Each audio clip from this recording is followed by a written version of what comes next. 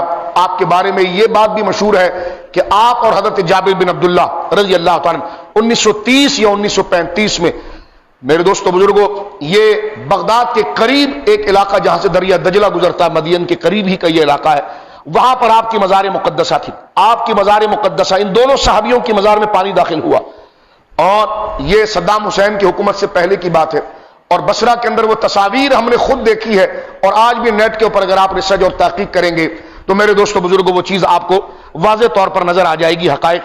یہ 1930 یا 32 کا واقعہ، قریب کا واقعہ، 35 کے قریب کا واقعہ، وقت کے بڑے بڑے صلحاء اور صالحین کے خواب میں سلمان فارسی آئے، اور حضرت جابر بن عبداللہ آئے، انہوں نے کہا ہماری قبر میں پانی آ گیا ہے اور ہمیں یہاں سے منتقل کرو۔